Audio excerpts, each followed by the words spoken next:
Just back to the polls, because your primary vote is now lower than what it was at the last election. Now, you were part of that post-election review last time around, so why haven't you acted on those findings and turned things around this time where you could be in a more commanding position? Well, we have acted on those findings, Pete. In fact, they were adopted by every state and territory. Your primary votes are lower. By every state and territory.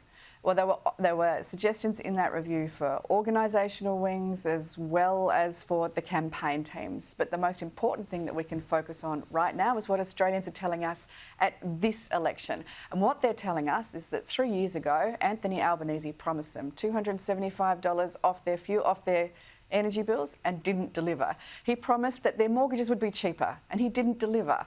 He promised that you would be better off under Labor and he didn't deliver. On every metric, Labor has failed on their commitments. Okay, but why are they surging ahead on these polls? That is playing out in the information that we're hearing on the ground. I can't comment on polls, Pete. I can't comment on what it is that the 1,000 or so people that were surveyed this time have said. What I can comment on is what I'm hearing on the ground every day, at every listening post, when I'm door knocking around communities. And can I tell you that the knives and the knives, that's a terrible thing to say, that the baseball bats are certainly out for Anthony Albanese here in Victoria, where they have been profoundly disappointed by 10 years of economic mismanagement by a state Labor government. They can't afford to have 3 more years of Labor at a federal government. Okay, so just onto that police announcement today, how much of that is a federal responsibility? Isn't much of this reliant on the states? So Operation Safer Communities is a $750 million package that will be right around the country. The most important element of that, and you'll be hearing more about that later today from the leader, the most important element of that, though, is a $355 commitment to drug enforcement and organised crime task force. Now, this means that there will be AFP officers in every single state, and we will also have a coordinated approach to financial crime, to financial investigators and prosecutors, so they can tackle organised crime where it hurts, in their hip pocket, making sure that we have the opportunity to access their wealth. This will make organised crime far less attractive in Australia. And let's face it, it's organised crime that is driving the antisocial behaviours that we're seeing in our streets and in our communities. It's organised crime that's feeding the dependence cycle, that's seeing people invade our homes, steal our cars, and essentially peddle drugs to our children.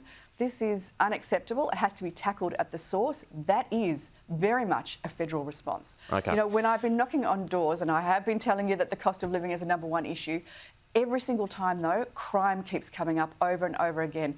As recently as Saturday, I met a woman in Kew, so this is the teal seat of Kooyong, that has said that she had her car stolen 3 times in the last 12 months out of her driveway, that she feels unsafe in her home and has set up the most elaborate security system. This is not an uncommon response. Everywhere I go, crime seems to be that groundswell issue that makes people fear to be in their own communities. That's not good enough. A couple of final ones here. Have you got a defence announcement, a defence spend that will come before Anzac Day this week? I think that is being widely reported, and it is very important to make sure that in these very uncertain times that we are keeping Australians safe. Well, I'll leave that up to the leader. As I said, it's a career-limiting move to make announcements before the leader does. But I think you can safely say that you know, for the last few months, you know, Anthony Albanese has been telling us that we live in the most uncertain and precarious geopolitical times since World War II. And yet he has done nothing about it. The first responsibility of a government is to keep its citizens safe, and the second is to keep its economy strong. On those 2 benchmarks, Anthony Albanese has failed and will continue to do so. If you lose this election, will you junk your nuclear plans? Pete, I'm not going to get into, you know, picking over the entrails of a chicken that hasn't been gutted. Quite frankly, we're here to win an election, and every time we speak to people on the streets, they tell us that what Anthony Albanese has been offering simply isn't good enough. Australians have seen their standard of living go backwards in the last 3 years, backwards by around 8%, the sharpest and deepest falls to people's standard of living ever recorded in this country, faster and further than any other developed nation. That's not good enough. People are crying out for a change. They want something different. Peter Dutton and the Liberal and National team are offering something different, a genuine chance to get ahead, to tackle the cost of living at its source, to fight crime on our streets, to make sure that we bring down the cost of housing, make affordable homes accessible to more Australians, to bring down the cost of energy and to deliver the essential services, including healthcare, that Australians expect and deserve. Okay. Jane Hume, thanks as always for your time. We'll chat to you again next week. And just a planning note here, folks, 2 critical debates are up this week. On Wednesday, we are live from the Liberals' most marginal seat nationwide, Menzies in Melbourne. Then on Thursday, the Greens, Labor and LNP do battle for Brisbane. 2 big battleground debates that will be live here on Sky.